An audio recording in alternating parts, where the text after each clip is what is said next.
igreja, paz do Senhor. Paz do Senhor. Graças a Deus. Abacuque, no seu capítulo 3, no seu versículo 17.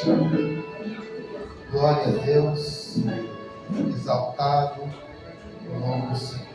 Glória a Deus, aleluia. Que diz: porquanto, ainda que a figueira não floresça, nem haja fruto na vide, o produto da oliveira minta, e os campos não produzam mantimento, as ovelhas da malhada sejam arrebatadas, e nos currais não hajam vacas. Todavia, eu me alegrarei no Senhor, exultarei no Deus da minha salvação. Jeová, o Senhor, é a minha força, e fará os meus pés como os de cervas, e me fará andar sobre as minhas alturas. Numa versão NTLH, para ficar mais fácil de entender, o versículo 18 que a gente acabou de ler vai dizer mesmo assim: eu darei graças ao Senhor e louvarei a Deus, o meu Salvador. Amém? Os irmãos estão comigo? Aleluia. Glória a Deus. Senhor Jesus, Pai, a gente chegou aqui nessa noite com o intuito de somente agradecer ao Senhor por tudo que o Senhor vem fazendo, por tudo que o Senhor tem feito e por tudo que o Senhor irá fazer. Meu Pai, a gente não sabe o que o Senhor quer conosco. No modo em mensagem, no modo em exortação, não sabemos, Pai amado santo, tudo aquilo que o Senhor quer tratar conosco. Mas estamos aqui, até mesmo eu, Pai amado, como pregador, estamos aqui para te ouvir. Estamos aqui, Pai amado santo, verdadeiro, para te escutar, não importa qual for a mensagem. Pai amado, a tua igreja anseia ouvir a tua voz. Meu Deus amado, não é o pregador em cima desse altar, não é eu, não, Pai, eu sou o menor daqui. Meu Deus amado, o que a gente quer ver é o Senhor, o que a gente quer sentir é o Senhor, o que a gente quer, Pai amado, desfrutar nesta noite é a sua presença. Aleluia. Meu Deus amado, que falte qualquer coisa que meu desejo quer tanto e anseia tanto, mas se a tua presença estiver aqui, meu Pai amado, tudo está sendo correspondido. Meu Deus amado santo, que a tua presença se faça notória em todos os cantos desta igreja. Meu Deus amado, que nenhum sequer irmão meu, Pai amado, que está nessa noite, neste lugar, venha sair desta casa sem sequer sentir a sua presença. Meu Deus amado, por gentileza, fala com a tua igreja. Por gentileza, meu Deus amado, fala com a tua noiva. Meu Deus amado, a gente quer ouvir a sua voz. Meu Pai amado, a gente quer ouvir, Jesus, o que o Senhor quer conosco. Meu Deus amado, em nome do Senhor Jesus Cristo, desde já, Senhor, já repreendo agora qualquer espírito de perturbação, de engano, de confusão, que talvez esteja assolando, Pai amado, ou trazendo um peso espiritual na vida de algum dos meus irmãos.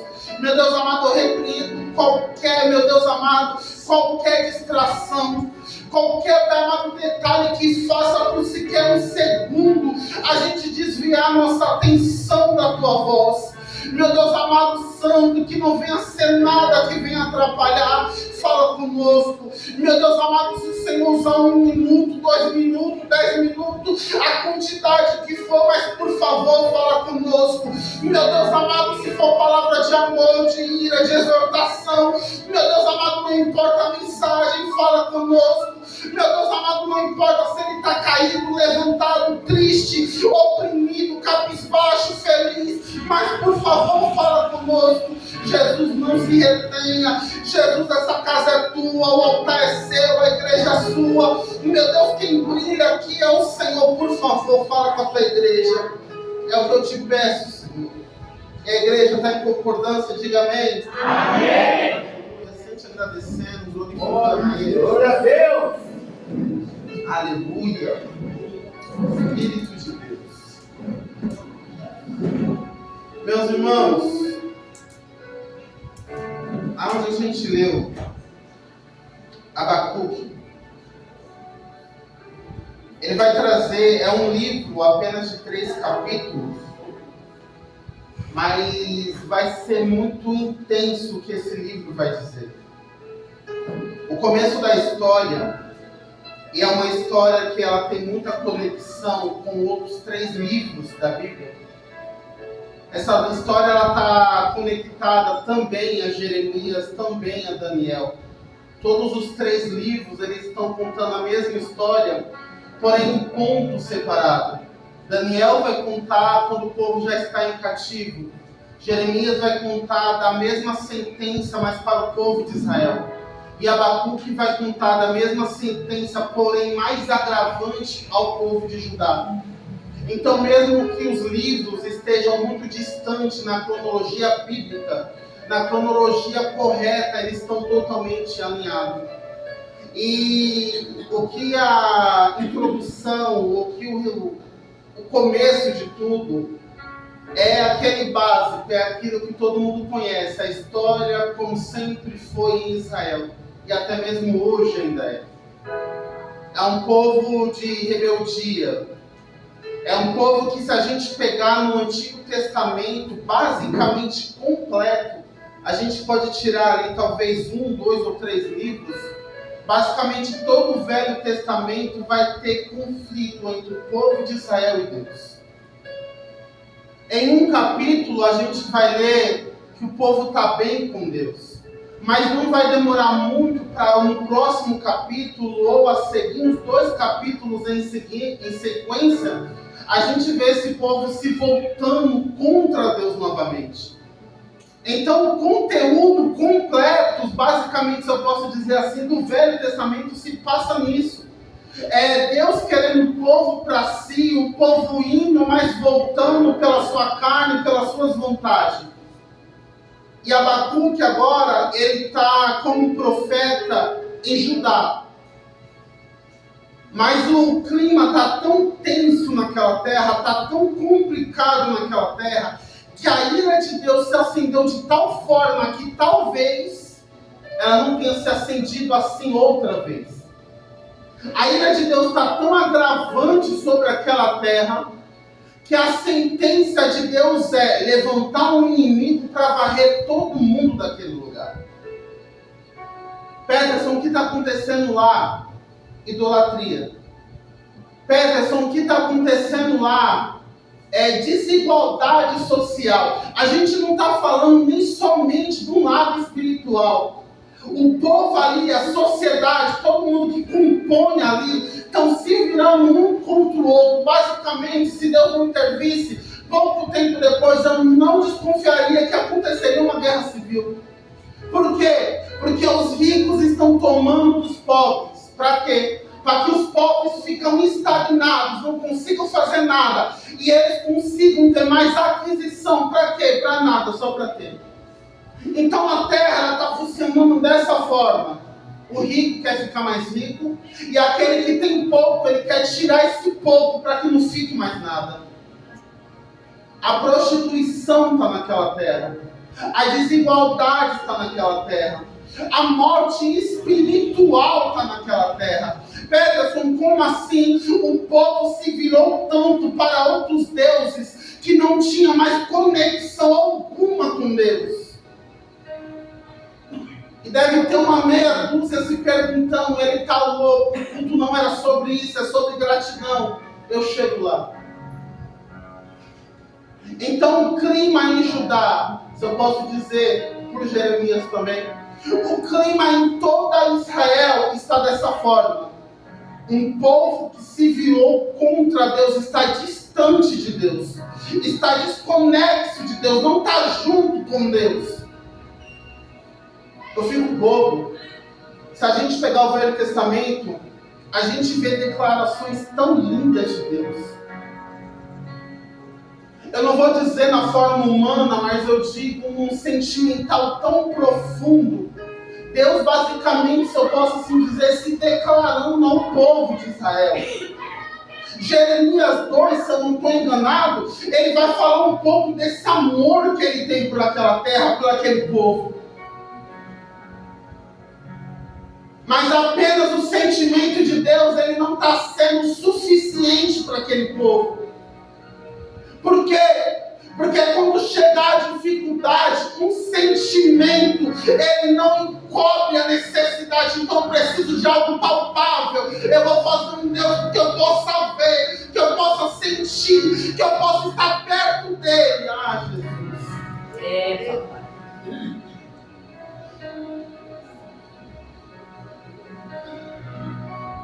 Será que está muito diferente da gente?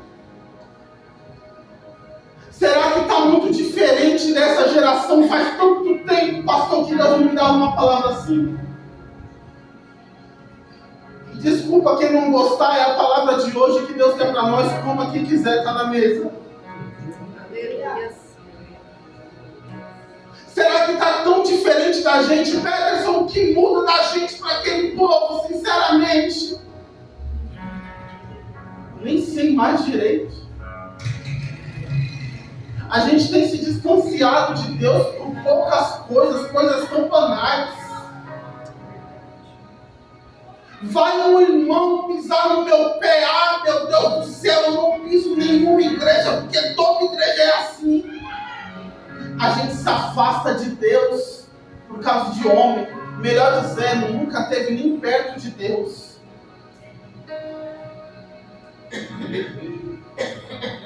A gente está tão desconexo de Deus.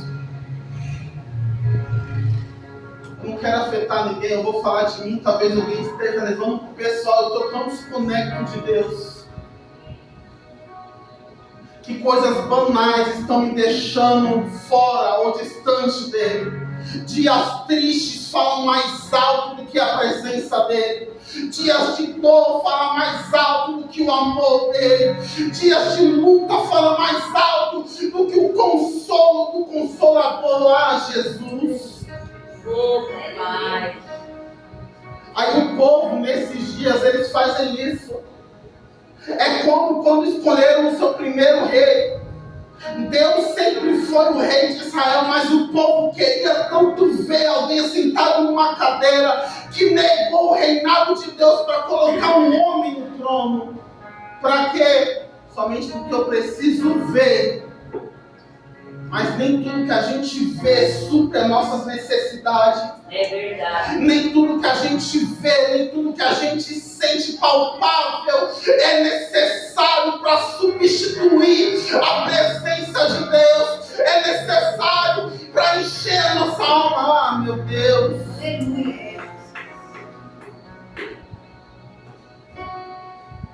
Mas a gente troca, desculpa, igreja, eu troco a presença dele por coisas tão pequenas.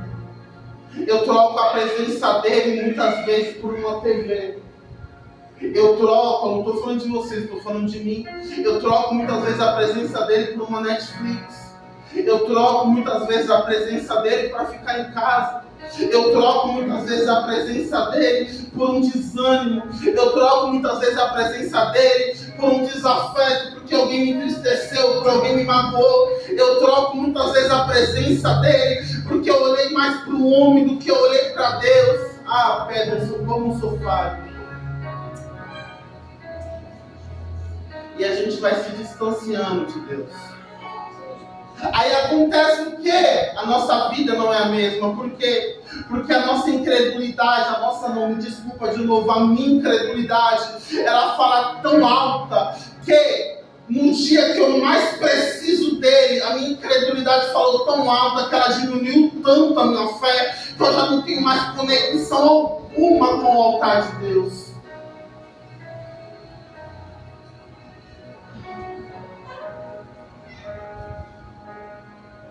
Então o cenário de Judá é exatamente esse. Judá está sem conexão alguma com Deus. Israel está sem conexão alguma com Deus. O povo está distante, o povo não quer saber. O povo quer deuses para si, para ver, para olhar, para sentir, para estar ali. Então Deus, ele vai acender a sua ira contra aquele povo. E me entristece tanto eu ver o evangelho da forma que está. Porque o evangelho da forma que está, eu não digo um todo, não, mas eu digo eu não vou dizer alguns pregadores, mas esses dias eu ouvi um pregador famoso, grande, tem muito nome. E se alguém concordar com isso, por favor, não vamos fazer indiferença, mas eu não concordo, eu não acho certo. E a pregação daquele homem era: se Deus te tira algo, é porque Ele está preparando algo muito melhor para você. Desculpa, eu não concordo. Às vezes Deus vai tirar, mas Ele não vai repor aquilo que Ele tirou. Às vezes Deus vai tirar, mas Ele não vai repor. Eu vou repetir, eu não errei. Ele não vai repor aquilo que Ele tirou. Peterson, como assim? Jó foi 2 vezes mais. Não vou me isolar.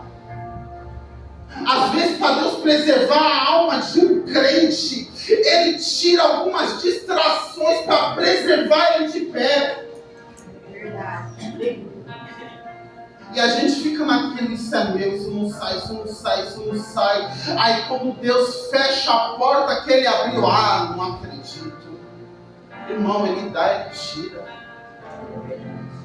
Ele dá, Ele tira a qualquer momento. A gente tem que estar adaptável, se assim posso dizer, a qualquer forma de intervenção de Deus na nossa vida. Não é só acreditar que tudo que a gente tem sempre vai multiplicar. Não, às vezes Deus pode reter aquilo que a gente tem por algo que pode acontecer lá na frente. Ele pode dar em dom? Pode, mas simplesmente pode encerrar ali. Tem ciclos que Deus fecha. E hoje o mundo cristão não está preparado para isso. A pregação é: se um ciclo se fechou, Ele abre 2 melhor. Às vezes Deus vai fechar uma porta, não é para te dar uma porta melhor, mas às vezes para te direcionar a algo maior que a tua porta aberta não iria deixar você chegar. E sabe por que a gente se entristece? Porque quando fecha, a gente olha e fala: Deus fechou. Só vou esperar o telefone tocar, porque eu tenho certeza que uma maior vai chegar. Para com isso. Às vezes Deus está fechando para te direcionar a outros lugares. Às vezes Deus está tirando para te direcionar a outros lugares. Por favor, se alguém acredita ao contrário, não tem problema algum. Se alguém já pregou, fala, não tem problema algum. A igreja está comigo, eu não falo. Gente, rapaz, e Deus nem começou a falar. Meu Deus. Então Abacuque, ele é um profeta, pastor. Se eu posso assim dizer, é um profeta numa situação mais crítica possível. O porquê? Porque mesmo ele sendo profeta, o povo não dá credibilidade alguma à sua voz. Mesmo ele sendo profeta, toda circunstância não é favorável a ele. Então ele começa a se indignar com tudo que está acontecendo ao seu redor. A sociedade está um colapso e ele está enfurecido com o que está acontecendo. Ao ponto de Abacuque 1, ele vai clamar: ó Senhor Deus, até quando clamarei pedindo ajuda e tu não me atenderás? Até quando eu gritarei violência e tu não nos salvarás? Abacuque é o único profeta dentre os maiores e os menores que, Deus abençoe, se a gente for pegar os livros dos maiores profetas ou dos menores profetas, tanto faz. O primeiro versículo, o segundo versículo, o que for. sempre vai trazer a mensagem de Deus para o profeta. Sempre. Com uma pequena exceção de Daniel, porque Daniel vai descrever o que já tinha acontecido em Abacuque e em Jeremias. Então sempre vai dizer de tal forma: e veio a mim a palavra do Senhor dizendo, e o Senhor falou com tal, e o Senhor se manifestou a tal. Sempre vem a mensagem de cima para baixo, mas com Abacuque unicamente é diferente. A voz de Deus não vem primeiro. A voz dele que vai primeiro a Deus. Mas não vai em forma de um clamor, vai em forma de uma indignação. Senhor, até quando eu vou te clamar e tu não vai responder? Senhor, até quando tudo isso vai continuar acontecendo e o Senhor não vai intervir? Eita Deus. Entende um cenário? Um clamor de um profeta, não sei por quanto tempo, mas não tinha uma resposta. Entende o cenário? O clamor de um homem, muitas vezes pela situação, e não tinha uma resposta. Então ele vai clamar, mas ele vai questionar Deus. Aí Deus vai começar a responder ele no versículo 5. Mas no versículo 6, Deus vai responder exatamente o que ele está perguntando. Aí no versículo 6, Deus vai dizer: olha, eu estou ressuscitando, eu estou levantando o povo da Babilônia para ir contra vocês. Aí agora ninguém entende mais nada. Por quê? Porque é um clamor muito tempo não respondido. E quando o clamor é respondido, a resposta não é nada com o que ele esperava. É totalmente ao contrário. Ele estava esperando um clamor que trouxesse salvação, que trouxesse um refúgio, mas Deus está dizendo: olha, o juízo só está chegando. Não tem problema não, continuo pregando.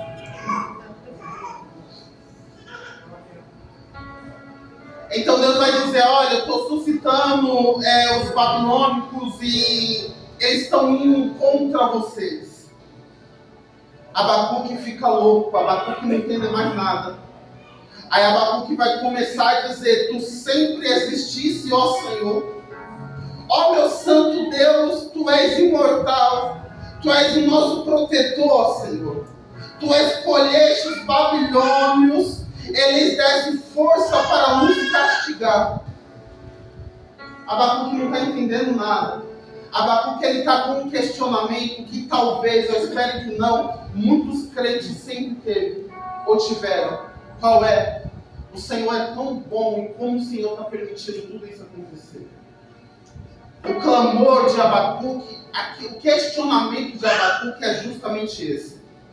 O Senhor é tão poderoso e como o Senhor pode ver tudo isso e não fazer nada? Se você perguntar para um ímpio, ou se você ouvir testemunho ou algo de um ímpio, a pergunta que ele sempre vai questionar é essa: se Deus é tão bom, por que ele vê tanta maldade e não faz nada?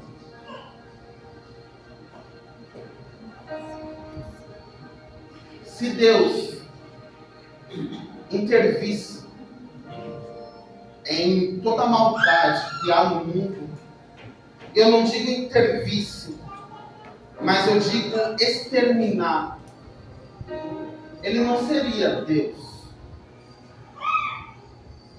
Talvez ele seria um ditador, porque não teria livre-arbítrio. Entenda que a maldade, ela não provém de Deus, ela provém do ser humano.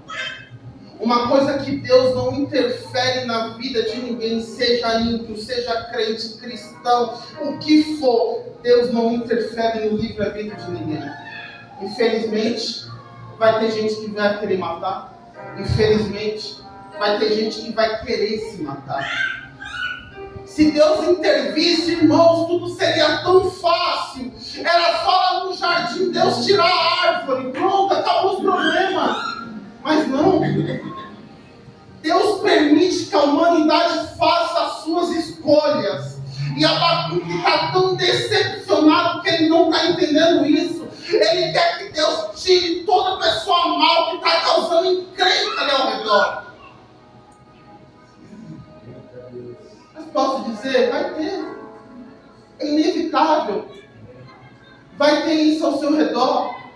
Vai ter isso na empresa, no trabalho, sempre vai ter. Deus não interfere, mas Deus também dá livramento. E se a gente ficar tão questionante dessa forma, a gente fica empacado de uma tal maneira. Teve uma certa vez que eu estava num momento tão triste que eu fiz exatamente como Abacuque. E que sensação horrível é quando você começa a questionar Deus. Deus, e aí? Tu é tão poderoso, e vai deixar tudo isso acontecer? O pastor pregou isso esses dias, falou isso esses dias. Tem situações que passamos, não é porque Deus está colocando o dedo, é circunstâncias que a gente criou. E que sensação horrível é quando a gente começa a colocar em pauta com Deus as ações que Ele fez, que Ele não fez, que Ele poderia ter feito. Isso só deixa a gente mais distante de Deus.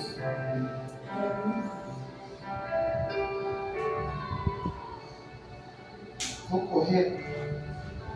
E Abacuque está na base desse clamor. Aí chega a certo ponto, no capítulo 2, as coisas vão começar a mudar um pouco. Deus vai dizer, olha Abacuque, resumindo, eu estou enviando, porque é o juízo chegando a Judá, chegando a Israel. Porém, o que é deles, a sentença deles ainda há de vir. É mais ou menos... A minha avó, quando era viva, a gente vivia na casa dela. Ela tinha ela deixava dessa forma aqui, que era mais gostoso para bater. Era um fio, eu acho que era de telefone. Ele era tão grosso, a borracha só tinha um fiozinho dentro. Não sei para que tanta borracha. E ela sempre cortava, ela tinha um estoque daquilo. Véia esperta, ela tinha um estoque. E ela cortava esses fios e ela deixava lá. Quando um dos meus irmãos apontava, ela pegava esse fio. Ai, que delícia. Ela batia. Tá no direito de vó, é a criação. Fazer o quê? Tá no direito dela. A gente concordava? Não. Aí a gente fazia o quê? Quando ela não via? Pegava o cipózinho dela, ela chamava de cipó. Pegava o cipó dela, mandava fora. Escondia. Mas a gente, no capítulo 2, é exatamente isso que está acontecendo. A gente está vendo Deus dar a sentença. A sentença está vindo deles. Mas da mesma forma, eu vou pegar eles também e vou retirar, porque a sentença vai vir para eles também. Deus não está colocando o povo da Babilônia acima do povo de Judá, não. Deus só está dizendo, olha, o que vocês fizeram, a circunstância, está vindo tudo contra vocês, porém o que é deles também está guardado. Aí Abacuque começa a entender tudo isso. Aí vai chegar no capítulo 3, que foi onde a gente leu.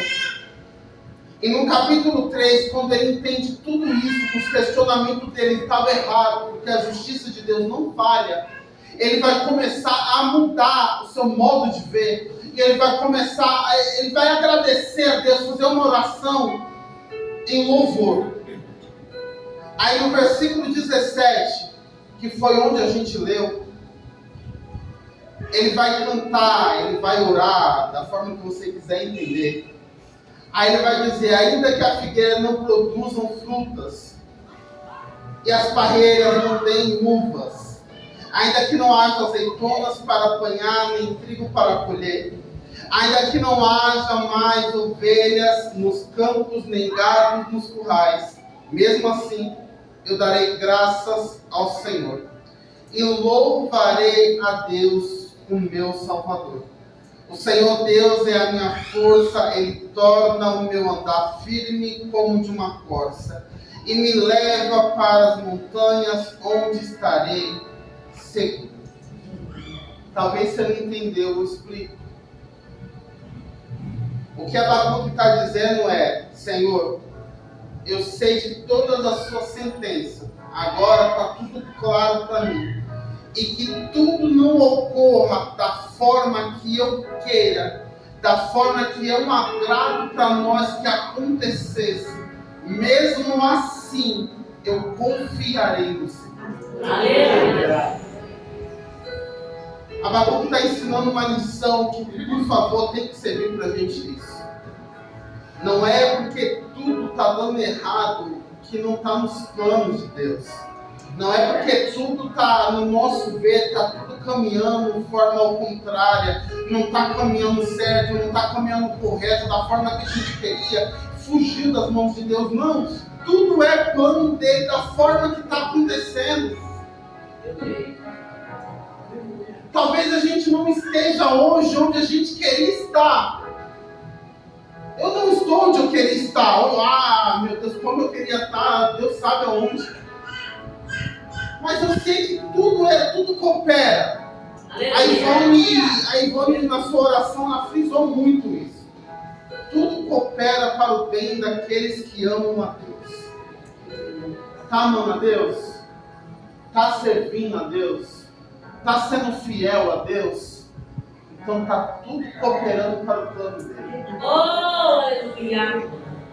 No capítulo 1, quando Deus vai falar a Abacuque, ele vai dizer a Abacuque, faz uma escrita e você coloca numa forma visível para todo mundo ver. Nessa escrita, resumindo, está dito, o justo viverá pela fé. Então, para nós, para a gente conseguir avançar, alavancar, para a gente conseguir suportar tudo isso que está acontecendo, é somente fé. É somente confiar.